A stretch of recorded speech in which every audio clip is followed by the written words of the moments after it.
संजय राउत का विवादित बयान, गुवाहाटी से 40 विधायकों के 100 आएंगे, पोस्टमार्टम के लिए विधानसभा भेजेंगे।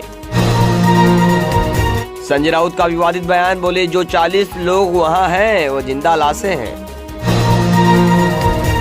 महाराष्ट्र के सियासी उलटफेर के बीच बड़ी खबर, शिवसेना विधायक उदय सामंत भी पहुंचे गुवाहाटी। कभी नहीं भरेंगे बागियों के पेट, बंद हो चुके हैं उनके लिए दरवाजे, आदित्य ठाकरे ने कही बात।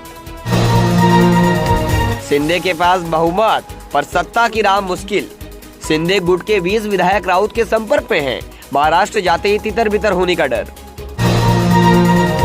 जर्मनी में भारतीयों के बीच प्रधानमंत्री नरेंद्र मोदी, इमरजेंसी पर बोले प्रधानमंत्री मोदी, 47 साल पहले आज के दिन डेमोक्रेसी को कुचलने की कोशिश हुई। उत्तर प्रदेश उपचुनाव में बीजेपी की बड़ी जीत, आजमगढ़ में निरहुआ ने सपा के धर्मेंद्र यादव को हराया, आजमगढ़ के गढ़ में रामपुर में भी भाजपा की प्रचंड जीत। शिंदे गुट के कोर मेंबर्स की अमित शाह और देवेंद्र फडणवीस से हुई चर्चा।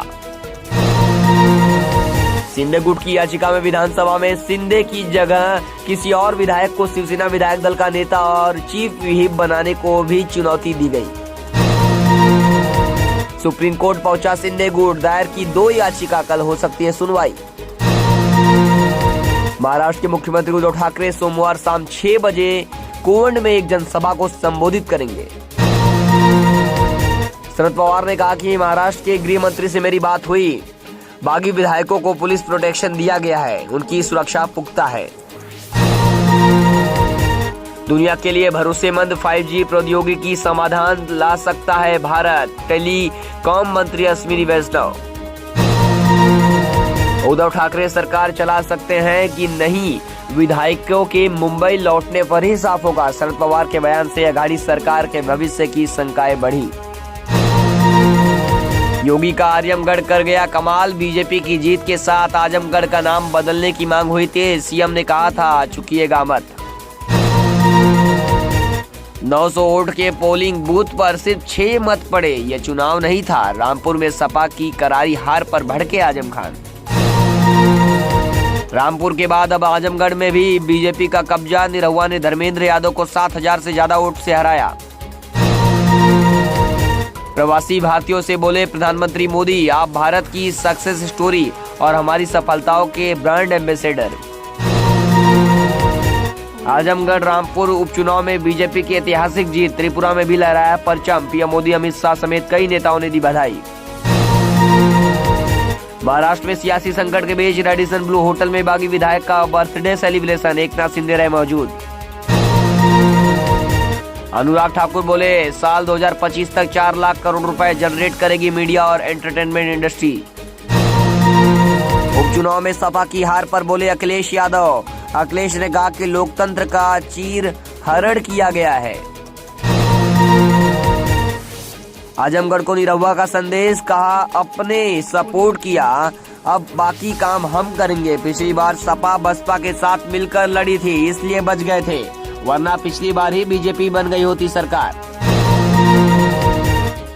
आदित्य ठाकरे के मुताबिक उद्धव ने 30 मई को एकनाथ शिंदे को सीएम पद की पेशकश की थी। उद्धव की तबीयत खराब है, इसलिए शिंदे इस समय का फायदा उठा रहे हैं।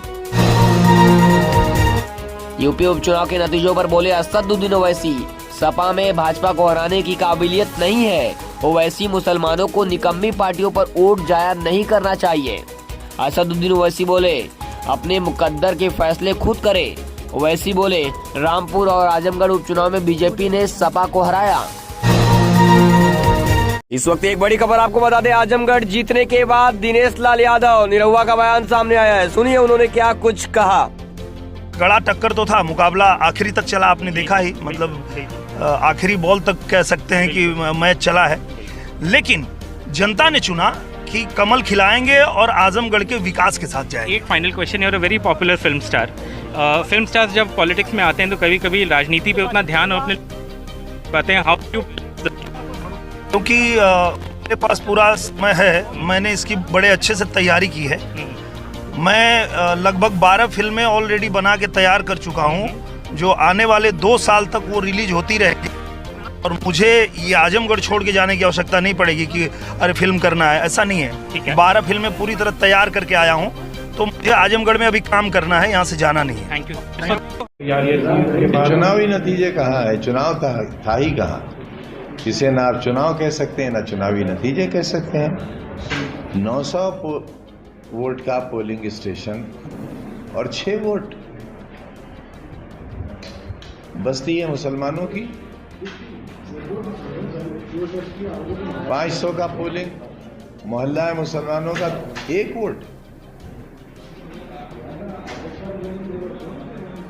जो उम्मीदें थी नतीजा अच्छा आने की, इसके क्या वजह जी क्या वजह रही जो इतने नतीजे? अरे भाई और कैसे वजह बताएं भाई, और क्या वजह बताएं?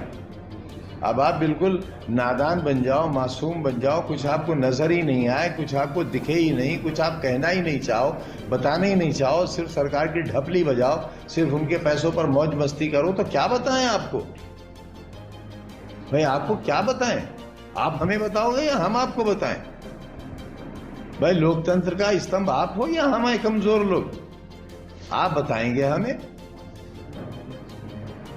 23 तारीख को पोलिंग वाले दिन जिस तरीके से प्रशासन ने किया तो वो भी आप ही बताइए। हमने तो सहा है, जो सहा है वो बताइए आप। हमसे क्या पूछ रहे हो भाई? आप फिर क्या देख रहे हैं? आपकी ये चौथी आंख क्या देख रही है? जब आप ही को नहीं दिख रहा है तो हम तो पैदाइशी अंधे हैं, हमें क्या दिखेगा? और अंधों ने चश्मा भी लगा रखा है।